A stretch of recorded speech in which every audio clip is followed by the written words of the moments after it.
Parunthumpara കയ്യേറ്റത്തിൽ revenue ഉദ്യോഗസ്ഥർക്കെതിരെ CPM revenue ഉദ്യോഗസ്ഥർ കയ്യേറ്റത്തിന് കൂട്ടുനിൽക്കുന്നു എന്ന് CPM ജില്ലാ സെക്രട്ടറി CV വർഗീസ് ആരോപിച്ചു. 20 അടിയുള്ള കുരിശ് സ്ഥാപിച്ചപ്പോൾ റവന്യൂ ഉദ്യോഗസ്ഥർ എവിടെയായിരുന്നു? വാർത്ത വന്നതിന് ശേഷം നടപടിയെടുക്കുകയല്ല വേണ്ടത്. ജനങ്ങളെ സർക്കാരിനെതിരാക്കി വൻകിടക്കാരെ സഹായിക്കാൻ ഉദ്യോഗസ്ഥർ നീക്കം നടത്തുന്നു എന്നും CV വർഗീസ് ആരോപിച്ചു. റവന്യൂ മന്ത്രി പറഞ്ഞല്ലോ, ഒരു കൃഷിക്കാരൻ കുടിയിറക്കില്ല, കയ്യേറ്റക്കാരെ പ്രോത്സാഹിപ്പിക്കില്ല എന്ന് പറയുമ്പോൾ പിന്നെ റവന്യൂ വകുപ്പ് മന്ത്രിയുടെയും റവന്യൂ ഗവൺമെൻറ് നിലപാട് നിങ്ങൾ സ്വവ്യക്തമായി വ്യക്തമാക്കിയിട്ടുണ്ട്. ഉദ്യോഗസ്ഥന്മാർ ഇതിനെല്ലാം കൂട്ടു നിൽക്കുന്ന ഉദ്യോഗസ്ഥന്മാർ. ഞാനിപ്പോൾ പറയാം, ഒരു ലൈഫ് പദ്ധതിക്ക് വീട് വെച്ചാൽ അപ്പോൾ അവിടെ ചെന്ന് അവർ സ്റ്റോപ്പ് കൊടുക്കുന്നവരാണല്ലോ, നിലപാടെടുക്കുന്നവരാണല്ലോ. അങ്ങനെ നിലപാടെടുക്കാൻ പാടില്ല. വൻകിട നിർമ്മാണങ്ങൾക്ക് യാതൊരു നിയന്ത്രണവും ഇല്ലെന്ന്.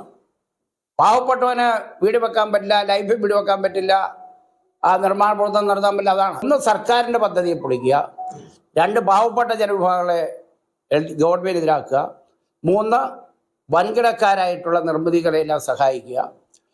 ഇതിനോടൊപ്പം തന്നെ ഗവൺമെൻറ്റിന് ഇത്തരം ചില നിരോധാജ്ഞ പോലെയൊക്കെ ഉള്ള നടപടിയിലേക്ക് ചെയ്യേണ്ടതല്ല, പ്രഖ്യാപിച്ചുകൊണ്ട് ജനങ്ങളെ ഭീതിയിലേക്ക് എത്തിക്കുക. അത്തരം നിലപാടിനോടൊന്നും CPM യോജിപ്പില്ല.